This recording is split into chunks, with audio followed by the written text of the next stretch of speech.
Le reméandrement d'une partie du Bâtard à la sortie du village de Villeparois a entraîné un allongement sensible de son tracé qui est passé de 880 à 1076 mètres. Étalés sur un peu moins de 2 mois, les travaux ont fait appel à des entreprises spécialisées, telles que la CETI, Société de travaux d'environnement et d'hydraulique, basée à Metz, ou l'entreprise alsacienne de revégétalisation Vadel de Huberstrasse. L'opération a été organisée avec le concours du cabinet de géomètre expert Delplanck d'Héricourt. Elle a été commanditée et conduite sur le terrain par le SMETA du Durgeon.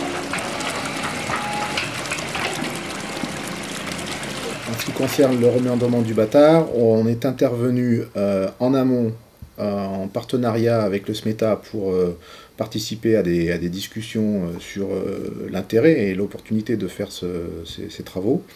Et on est intervenu après la rédaction du dossier loi sur l'eau, en partenariat avec la direction départementale des territoires, pour donner un avis sur ce dossier, poser des questions et de manière à améliorer on va dire, la lisibilité du dossier et pourquoi pas confronter un peu des avis sur le domaine.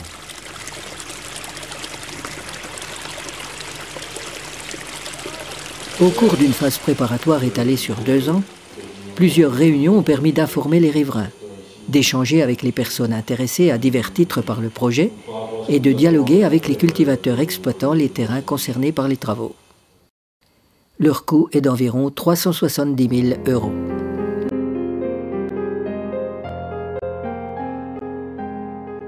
C'est peut-être, je ne sais pas comment on peut expliquer ça, une particularité de l'être humain de vouloir un petit peu dompter la nature à sa guise. Voilà, il y a eu peut-être des erreurs de fait. Est-ce qu'on essaie de les améliorer aujourd'hui? On ne sait pas. Le résultat sera peut-être visible dans quelques décennies, quoi. Faut attendre pour voir.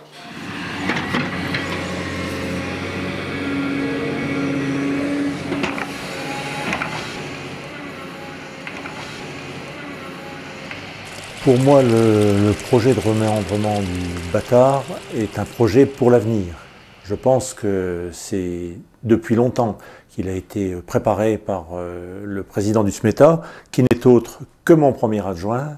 Donc je pense que c'est un projet qui a été bien préparé et pour moi c'est un projet d'avenir. J'espère que les choses vont s'améliorer au niveau de l'inondabilité. C'était surtout ce que tout le monde pensait ici, que ça améliorerait l'inondabilité. Or apparemment c'est plutôt pour améliorer la rivière. Dans l'ensemble, les habitants du village n'ont pas fait d'opposition importante. Ils étaient plutôt respectueux de ce qui pouvait se faire, mais tout en posant quand même un certain nombre de questions. L'inquiétude était plus par rapport au prix et de la nécessité du reméandrement dans la période actuelle où les fonds sont plutôt en baisse dans pas mal d'administrations et par rapport aux dotations que les communes peuvent recevoir. Le reméandrement du Bâtard est une opération qui a été portée par le SMETA, le syndicat du Durgeon, dans le cadre d'un contrat de rivière. Donc c'est vrai que la DDT a été associée comme d'autres partenaires, principalement sur notre rôle justement de police de l'eau, le fait de formaliser l'autorisation administrative qui est nécessaire à la réalisation de ces travaux. Et donc notre rôle a été vraiment d'instruire finalement et de demander les éléments qui permettent de mener à terme ces travaux dans de bonnes conditions d'un point de vue régalien et d'un point de vue respect des enjeux en termes de gestion de l'eau.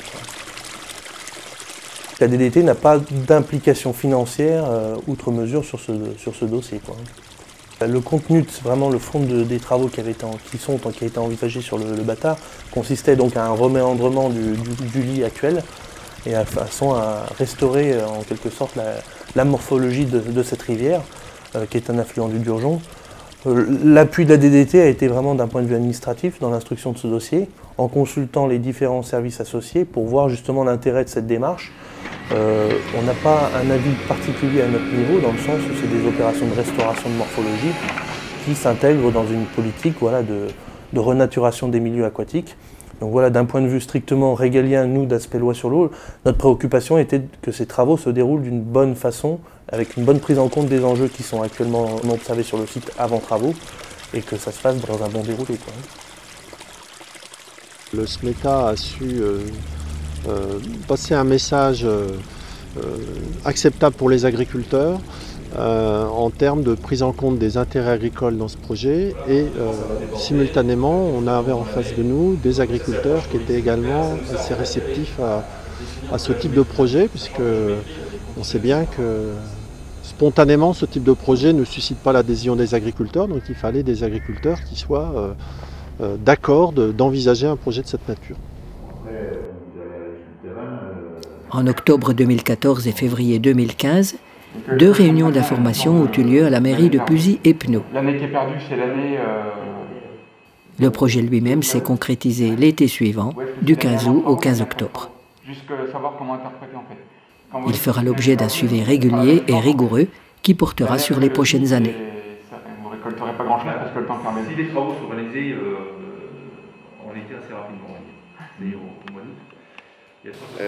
Pour ce qui nous concerne en tant qu'exploitant, bon, on sait qu'on aura des contours de parcelles beaucoup moins rectilignes et plus difficiles à suivre. Mais enfin, bon, pour ce qui concerne la zone là, après il y a d'autres secteurs où la rivière est à son état naturel et où on suit aussi les contours comme ils sont. Il faut attendre pour juger, je pense, sur l'effet escompté qui est surtout sur une qualité de l'eau qui s'améliore. Mais a priori, je pense qu'il faut quand même quelques années pour que la végétation se remette en place, le fond du lit du cours d'eau aussi pour ce qui est la faune et éventuellement et aussi la flore.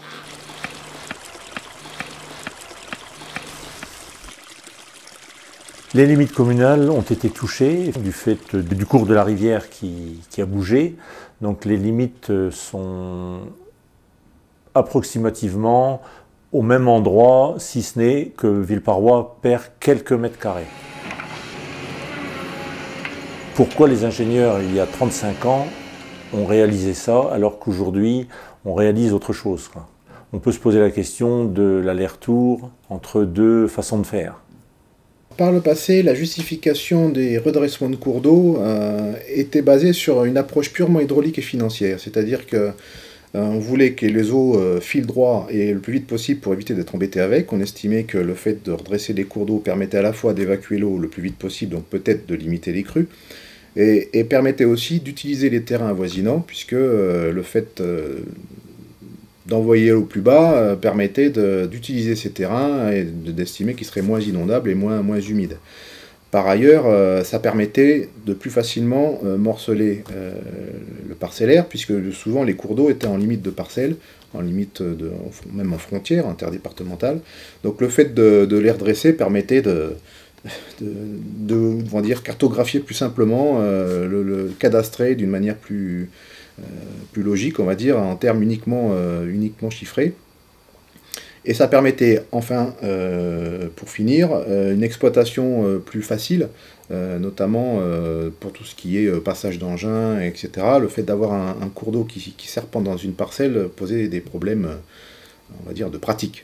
Donc sans trop chercher à comprendre, on a considéré les cours d'eau d'une manière purement hydraulique, comme étant un caniveau avec de l'eau qui coule, sans évaluer aucunement les bénéfices qu'on pouvait en tirer. Et donc un bon nombre de cours d'eau ont été redressés à seule fin d'évacuer l'eau et de redresser le parcellaire. On a l'impression de défaire ou de refaire ce qu'on a fait à une époque. Donc c'est effectivement parfois difficile à entendre pour des agriculteurs, notamment les plus âgés, qui ont vu comment ça pouvait être avant le remembrement. Donc on revient quelque part en arrière et voilà, c'est des fois difficile à faire comprendre sur le terrain. Surtout quand dans certaines situations, les travaux qui ont été faits il y a 20 ou 30 ans sont des fois à peine finis de payer et on refait quelque chose de différent maintenant. J'espère une bonne évolution du projet. Il apportera peut-être un assainissement du sol au don de la parcelle entièrement à tous les agriculteurs. Après, cela dit, je ne sais pas s'il y aura d'autres évolutions. C'est le premier projet en tout. C'est ça. C'est ça, voilà. Donc on n'a pas de retour. Hein. Voilà, il y a un petit peu de scepticisme parce qu'effectivement ce sont des projets nouveaux. Il y a toujours une inquiétude que finalement les conditions d'exploitation soient moins bonnes après qu'avant, puisque à l'époque on a redresser, aménager les cours d'eau, c'était bien pour faciliter l'évacuation de l'eau. Là, on a l'impression qu'on va ralentir l'eau, qu'on va favoriser l'inondation. Donc, effectivement, il y a un petit peu de scepticisme sur le gain agricole que peut avoir ce type de projet. Pour faire les travaux, couper enfin, faucher le foin, ramasser, voilà. Ce sera encore beaucoup plus difficile pour les agriculteurs, là avec leur méandrement, qu'avec le fossé droit. Il va y avoir un peu de coût de travail en plus. Hein. Une condition de réussite, c'est qu'il n'y avait pas énormément d'agriculteurs. C'est-à-dire avec 4 agriculteurs de bonne volonté, on y arrive. S'ils avaient été 25, c'était sûrement beaucoup plus compliqué. Reste sceptique. Reste sceptique. Si. Et puis ça se comprend. Hein. Bon, après.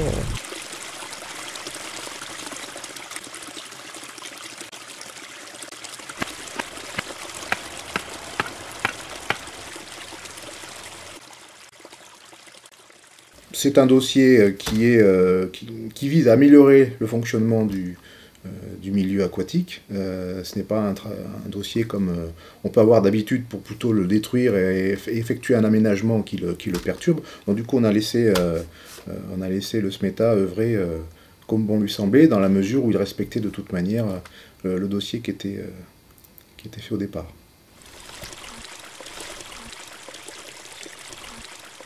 Nous avons mis une réserve sur cette partie-là, appuyée par la Chambre d'agriculture. Donc, si vous voulez, ça sera une zone test si la parcelle se comporte mal.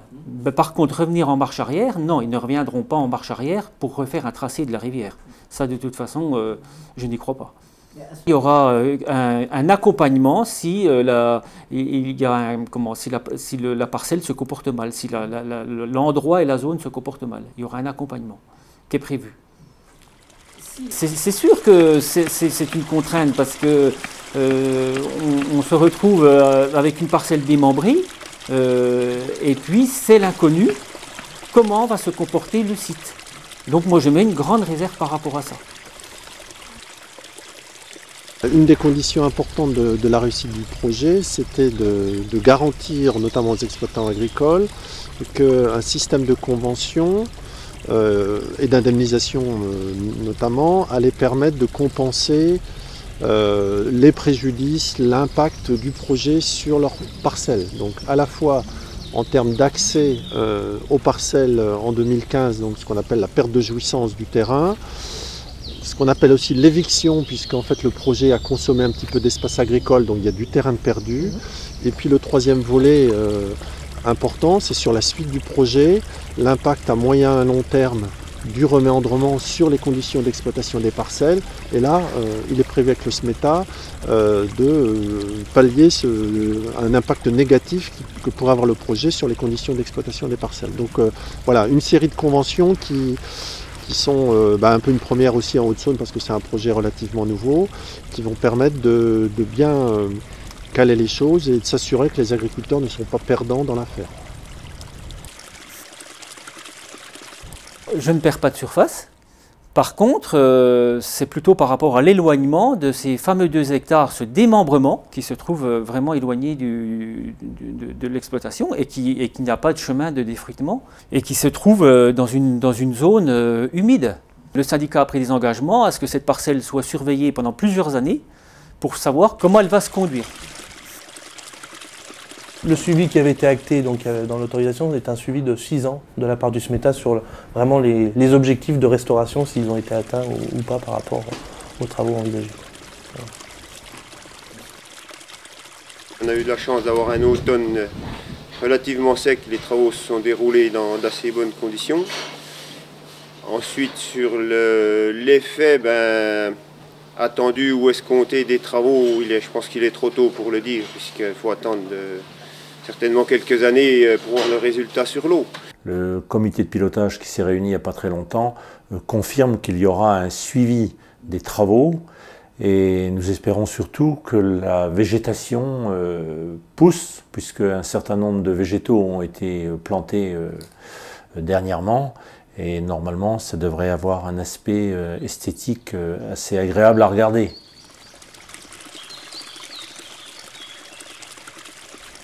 Aujourd'hui, on s'est rendu compte que le bénéfice attendu des cours d'eau qui font en bon fonctionnement était très important et qu'il fallait aussi penser à reléguer à nos enfants une nature fonctionnelle.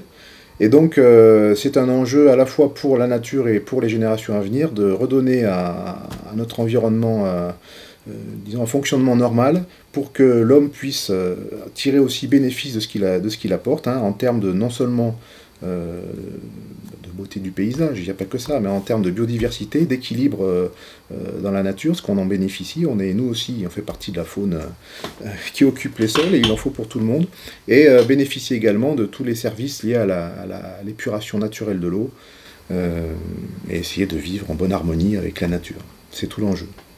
Et ça n'a pas de prix. On peut dire qu'un remède-rendement a une action très positive sur l'état de la rivière. Aujourd'hui, à l'instar de ce qui a été fait sur le Bâtard, mon grand rêve serait de reméandrer le Durgeon. Les noues existent encore, elles n'ont même pas été comblées. Il suffirait de travaux assez simples pour redonner une vie importante à cette portion de rivière qui était nationalement connue. Le Durgeon était nationalement connu comme une des 3 plus belles rivières à brochet françaises. Donc, on a un peu tout cassé, donc ces erreurs, maintenant il faudrait les réparer. Et mon grand souhait, c'est qu'on arrive à reméandrer cette partie du Durgeon. Cette opération de reméandrement, si je pouvais l'avoir, dans les 10 ans qui viennent, ça serait un grand bonheur pour moi.